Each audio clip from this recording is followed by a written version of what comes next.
دنیا کې زما عمل او کردار د دې لایق دی، د دې قابل دی، ما په دې خپل عمل او پر کردار باندې رب خوشاله کړی دی او که رب مې خفه کړی دی. د رب په رضامندۍ کې مې څونه قدمونه اوچت شوي دي، څونه کوشش دی، او د رب په ناراضتیا کې څونه قدمونه اوچت شوي دي. د رسول الله مبارک زندگی مې مخې ته وه، د صحابه کرامو زندگی مې مخې ته وه، نو آیا ما صرف په کیسو باندې اکتفا کړی ده او که د هغې ته مې عملي شکل هم ورکړی دی چې رسول الله مبارک کوم اخلاق نو هغه اخلاق زما جوړ دي. رسول الله مبارک څنګه معاملات کړي او تعلیم یې راکړو هغسې معاملات او هغسې په هغې تعلیم زما عمل شته او که نشته. رسول الله صلی الله علیه وسلم د مور د پلار په حیثیت باندې څنګه کردار کړو هغسې ما کړی دی. رسول الله مبارک د زوی په حیثیت کم کردار کړو هغسې ما جوړ کړی دی. رسول الله مبارک د یو خاوند په حیثیت یو کردار او یو نمونه پرېښې ده هغسې خاوند زه جوړ شم په دنیا کې، هغسې بیبي سره سلوک کولو والا جوړ شم. رسول الله مبارک چې دی نو د یو ګاونډي او د یو تره د زوی په حیثیت باندې هم کردار کړی دی، د ګاونډي په حیثیت هم یو ښکلی کردار کړی دی، یو نمونه یې پرېښې ده. آیا زما د ګاونډي په حیثیت کردار د رسول الله مبارک د تعلیماتو مطابق دی؟ د رور په حیثیت د تره د زوی په حیثیت زما کردار او عمل د هغې مناسب دی؟ ما رور سره هغسې سلوک کړی دی چې کوم امر رسول الله مبارک ما ته کړی دی، الله کړی دی، د هغه رسول کړی دی. زما خور سره هغسې سلوک جوړ دی، زما مور پلار سره هغسې سلوک دی چې د کوم مور پلار نه زه پیدا یم او د کوم مور پلار په باره کې چې رسول الله مبارک فرمایي رضا ربي رضا الوالدین، د رب رضا د والدینو په رضا کې ده. نو آیا ما دا رب په کوم عمل باندې راضي کو؟ مور پلار مې خفه کړ نو رب مې را راضي کولو کوشش کړی دی، که مور پلار مې رضا کړ نو رب رانه رضا شوی دی. زما عمل او کردار د دې خبرې ما ته زنده ثبوت او زنده مثال او زنده دلیل دی. نو زما عمل او کردار هغسې دی. صرف په واقعاتو بیانولو خو موږ نه خلاصېږو چې عمر بن خطاب دا وکړه، ابوبکر صدیق رضی الله دا وکړه، حضرت عمر حضرت عثمان رضی الله دا وکړه، حضرت علی رضی الله تعالی عنہ دا وکړه، نو زه به څه کوم؟ ما دپاره څه دي؟ ما دپاره څه پکار دي؟ آیا چې عمر بن خطاب رضی الله تعالی عنہ یا ابوبکر صدیق رضی الله تعالی عنہ که یو طرف ته خلیفه دی نو بل طرف ته د مسجد نبوي د مصلې رکوالم دی، امام هم دی، خطیب هم دی، پیشوام دی. د پیشوا او د امام په حیثیت کردار سو، د خطیب د حکمران په حیثیت کردار سو، د حکمران په حیثیت هم د رعایت تپوس کړی دی، د خطیب په حیثیت او د امام په حیثیت هم د مقتدیانو د پټې او د بربنډې پوښتنه کړې ده. که یو طرف ته رعایه را د ملک حکمران دی نو بل طرف ته مالی حکمران دی، یو طرف ته په ملک حکمرانی را بل طرف ته په محله باندې حکمرانی را. آیا زمونږ کردار داسې دی چې ما د مقتدي چرته تپوس کړی چې لا مقتدي مې څو ورځې وشو جومات ته نه راځي، څه وجه ده چې دی نشته؟ ما چرته دا کوشش کړی دی چې یار راشه د روغ رندور تپوس یې وکړه. زما یو مالدار مقتدي دی چې د هغه د دولت سر سامان نشته، بل انتهایی خوار مقتدي دی چې د هغه د ډوډۍ درک نه لګي. آیا د امام او د یو مالی د امام نه د حکمران په حیثیت، د یو مالی د یو مشر په حیثیت،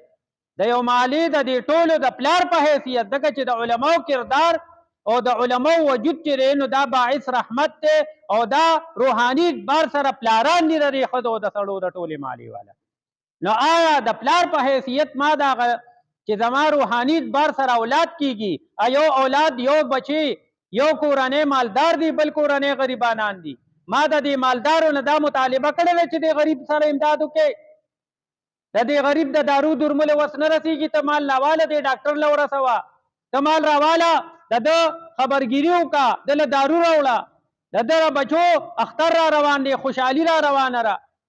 د ده بچي چې دی نو د کمزورۍ د وجې د جامو وس ته د نه رسیږي، د پیزار وس یې نه رسیږي، اوړی راغی جمې راغی هغه مناسب د سره لباس نشته، د ده وس نه رسیږي، د یو وس رسي او د بل نه رسیږي. د وس رسیدونکي ته به دا امام کینی به که نه کیني په زور به کینی او د ده مطالبه به ترې کوي چې راواله لا مال چې دی غریب غاونډي له چې ستا زمام د اولاد په حیثیت دی، مقتدي مې دی او ستا د رور په حیثیت دی، ته خپل مال راواله او دله په کیسه وکړه، دله په کیسه وکړه. نو زمونږ هغه مثال دی یو د لوګي مرې او بلې سر ته پراټې ګوري. موږ د مالدارو مقتدیانو او مالدارو مقتدیانو ته